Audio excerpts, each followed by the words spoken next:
안녕하세요, 시청자님. 예, 안녕하세요. 네, 어떤 종목이 궁금하세요? 예, 워닝 머티리얼즈요. 얼마에 몇 퍼센트 갖고 계세요? 26,800원에 한 10% 정도 네. 지금 가지고 있는데요. 네. 최근에 사셨어요, 시청자님? 저기 앞전에 한번 네. 매수했다가 그때 시장 상황이 안 좋을 것 같아가지고 저기 수익권에서 매수했고요. 네, 예. 그리고 저기 엊그저께 다시 매수했거든요. 이제 기간 조정 다 마치지 않았을까, 짧게나마 그렇게 사신 근데 건가요? 저기 제가 궁금한 게 하나가 있는데요. 어떤 건가요? 저기 제가 지금 한 목표가를 갖다가 한 31,000원 정도 생각을 하고 있거든요. 네, 근데 지금 이게 삼성전자 캡룰이 적용이 되면 네. 이게 혹시라도 주가 상승하는데 영향이 좀 있지 않을까 싶어서 그게 좀 어떤 영향을 미칠지 그게 좀 궁금해가지고요. 상단을 제한시키진 않을까, 이런 걱정 때문에 연락 주신 네네네. 것 같아요. 오늘 알겠습니다. 오늘 같은 경우에도 지금 거래소 영향을 많이 받는 것 같아가지고 그래가지고. 알겠습니다. 그 연결고리가 가장 궁금하다고 하셨는데요. 워닝 머티리얼즈 개별 종목의 흐름 앞으로 전망 들어보고요. 말씀하신 30% 상한제 캡룰 적용도 여쭤보겠습니다. 네, 지문상 과장님, 지금 워닝 머티리얼즈 문의가 들어왔는데요. 앞으로의 목표가도 궁금해하시는 것 같고 두 번째 사신 거라고 하니까요. 이 삼성전자의 30% 캡룰이 적용되면 IT 소재주가 그동안 대형 형님을 잘 따라갔는데 여기에 영향을 크게 받진 않을까. 당장 오늘부터 해서요. 그 영향력 어떻게 보세요? 근데 일단 그거에 대한 부분 30% 캡룰에 대해서만 좀 말씀을 드리면 직접적인 영향보다는 어찌됐든 간에 간접적인 영향을 받는다고 보시면 될 것 같고요. 사실 워닝 머티리얼스 같은 경우는 투자분께서 일부 아실 수도 있으시겠지만, 그러니까 결국은 이제 반도체 공정, 전공정, 후공정 전부 다 들어가는 어떤 식각, 증착, 세정 이런 부분들에 대해서 전체적인 어떤 가스를 이제 생산하고 있는 회사라고 보시면 될 것 같아요. 대부분이 특수가스고 이 회사는 워닝 IPS에서 이제 분사한 회사라고 보시는 게 맞을 것 같은데요.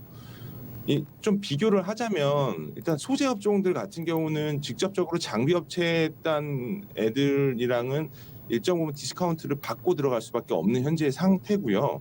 최근에 주가가 하락했었던 부분들은 이게 30% 캡룰도 일정 부분 영향은 있는 거라고 생각은 들고 있지만 이 부분들은 뭐냐면 결국은 이제 삼성전자 그리고 SK 하이닉스가 D램 사업부 그리고 낸드 사업부에 대한 부분들이 빅그로스를 그렇게 좋게 얘기는 하지 않았습니다. 그러다 보니까 4분기 컨퍼런스 콜에서 기대했었던 것보다는 좀 좋지, 그러니까 기대했었던 것보다 호황기는 아니지 않냐라는 얘기가 좀 나왔었고요. 그 다음 날 필라델피아 반도체 지수가 4%대 급락이 나오면서 또 빠졌었던 부분들이 있었습니다. 거기에 대해 30% 캡룰 같은 경우는 사실상 이걸로 주가가 하락한다라는 부분들은 조금은 좀 제한적이라고 보시는 게 맞을 것 같고요. 다만 워닝 IPS 개별적인 이슈로만 말씀을 드리면 올해 일단 작년 대비 역성장을 했습니다. 재작년 기준으로 역성장을 했고요. 작년 네. 실적 일단 4분기 실적이 확실적으로 나오는 부분들은 아닌 것 같은데 2018년도에 이제 영업이익단은 420억 정도 나왔고요. 올해 예상치는 영업이익 370억 정도 보고 있습니다.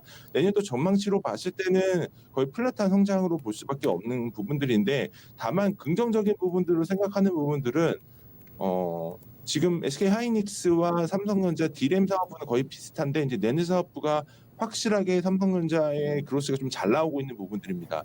근데 최근에 낸드 가격이 많이 올라가고 있죠. 최근 장비주 업체들도 낸드 사업부를 하고 있는 유진테크라든가 에디테크놀로지 같은 거 보면 주가가 과열되면서까지 올라가고 있는 모습을 보이고 있습니다. 네. 반면에 소재단 업체들은 그렇게 좋은 모습을 보이고 있지 않거든요. 이게 왜 그러냐면 장비 업체는 선발주가 들어가야 되는 부분들이고요. 소재 업체들 같은 경우는 장비 발주가 끝나고 나서 공정이 이루어지는 경우에 들어가는 부분들이 있기 때문에 네. 이 모든 선순환 구조로 봤을 때 맨 마지막 단위 소재 업체라는 걸 보시는 게 맞을 것 같아요.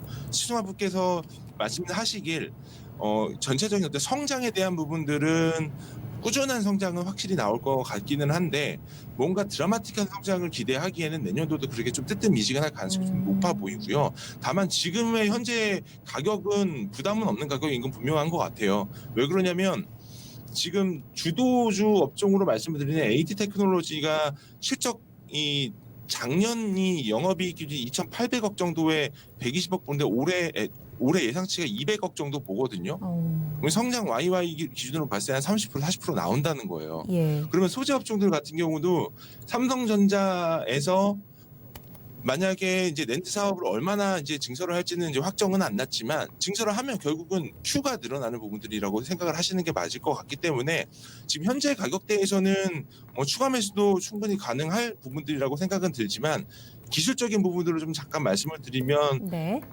21선, 121선 부근 내려왔었던 이 가격대 전저점 부분들 안에서 한번 재매수를 노려보시는 게 현실적으로 맞을 것 같고 정고점 부분까지는 충분히 트라이할 수 있는 가격대에 올 수 있습니다. 그렇기 때문에 조금 더 얼마나 더 싸게 사서 적당한 가격에 파냐를 고민을 하시는 게 맞을 것 같고 아까도 더 궁금해하셨던 삼성전자 캡룰을 지금 생각해보면 삼성전자 빠지고 기타 현대차라던가 이런 그 시가총액 상위 종목군들 위주로 잘 올라가는 부분들이 있기 때문에 전체적인 30% 캡룰은 적용되는 부분들은 제한적이라고 보시는 게 맞을 것 같습니다. 네, 시청자님 궁금증 좀 해결되셨어요. 일단 삼성전자 캡룰 적용은 좀 영향력은 제한적이다. 계속해서 믿고 조금 싸게 들고 가보면 정고점 넘어서지 않을까라는 전략까지 함께 들어봤습니다. 2월 24일에 또 실적 발표도 확인해 보셔야 될 것 같고요. 예, 네. 잘 알겠습니다. 감사합니다. 네, 좋은 참고 되시길 바랍니다. 네.